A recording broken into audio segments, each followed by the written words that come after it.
What is the most powerful deck in Yu-Gi-Oh history?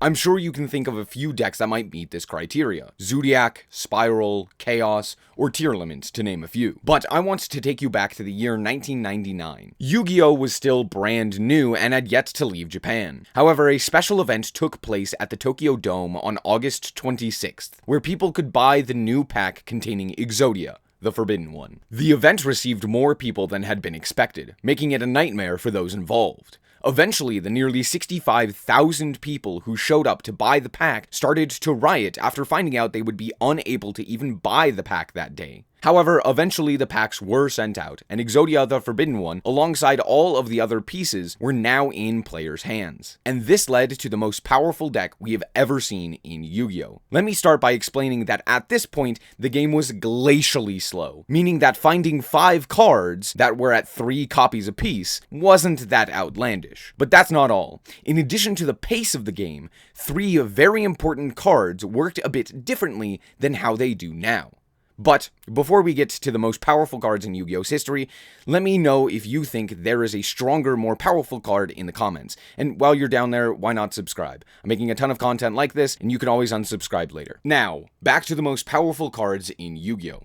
Let's start with the simpler cards. Witch of the Black Forest and Sangan. Both of these cards basically do the same thing. When they're sent to the graveyard, they search a piece of Exodia. Now, you may have heard that and not seen the issue. That sounds the same as how it works now. What makes this so different? The first printing of the cards in Japanese do not state that the cards have to be on the field to trigger this effect, meaning you could just discard them with, say, Graceful Charity and still search. And at this point, everything was playable at 3 copies, meaning that with Graceful Charity, Pot of Greed, and the last card we still have to talk about, Last Will, this deck could easily find Exodia before the opponent even had a chance to play a card. Now, Last Will, the original version, is the most powerful card in all of Yu-Gi-Oh's history, because at any time, you could activate Last Will. Then, at any point after a monster has left the field, you can special summon a monster from a deck. Meaning, I can start my turn with Last Will,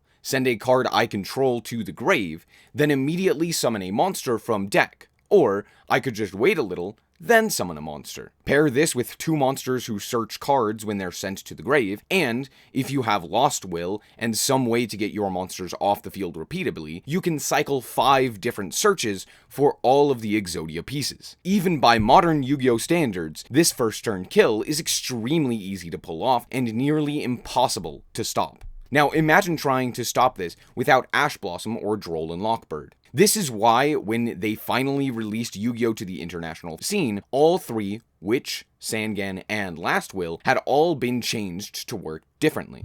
And that is why Exodia was the most powerful deck in Yu-Gi-Oh's history. Alright, let's show you how this deck actually would have worked at the time. So we can see here that this deck is centered around utilizing ways to thin the deck to get those Exodia pieces. So first we're going to start off with Thunder Dragon and just add 2 Thunder Dragons to hand here. And then we also now get to shuffle the deck and go for our Pot of Greed. Our Pot of Greed is going to draw us 2 cards.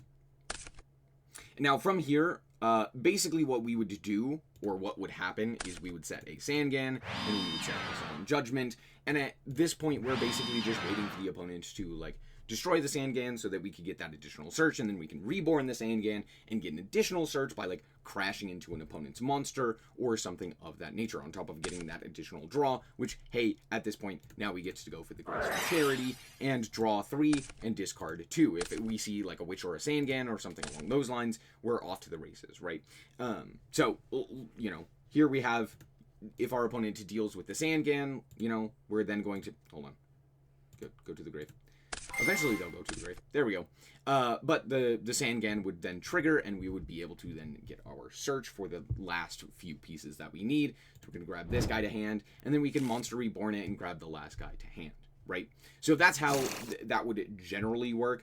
Let me show you what would happen if we do end up having Last Will, as well as potentially things like Cannon Soldier.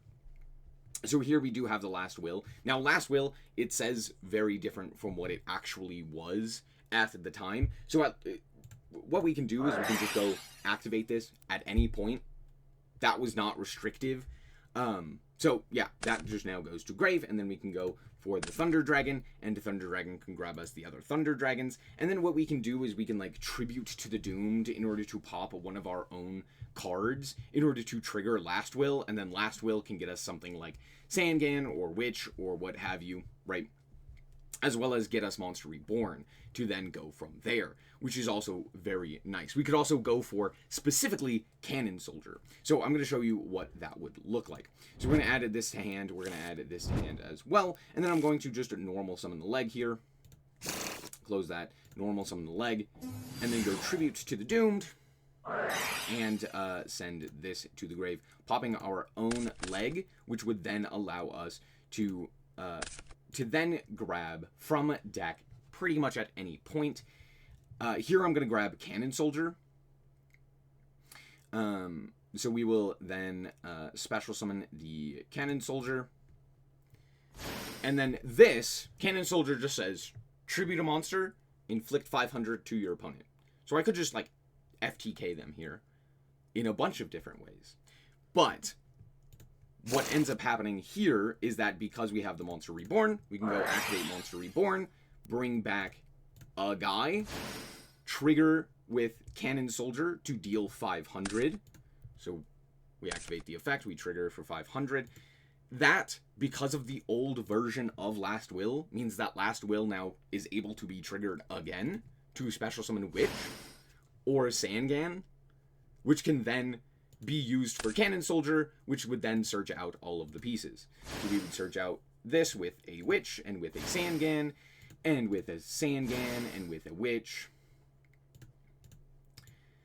And then, last but not least, the other piece to the hand.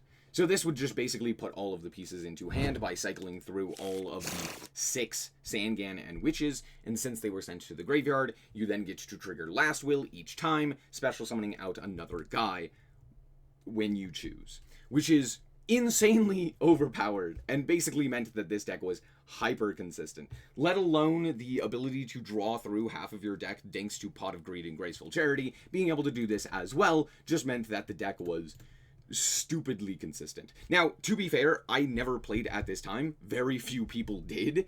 But with that being said, this is what the history books basically have said about this time and have said about how the rulings specifically worked. It's also one of the reasons why Last Will doesn't work this way anymore and why it is still banned even with the new changes. So yeah, this just ended up being insanely powerful and genuinely changed the way that Yu-Gi-Oh! Started to work and started making cards actually be printed with, you know, card text that made sense. So that's going to be it. Thank you guys so much for watching, and remember to always stay frosty. Bye-bye.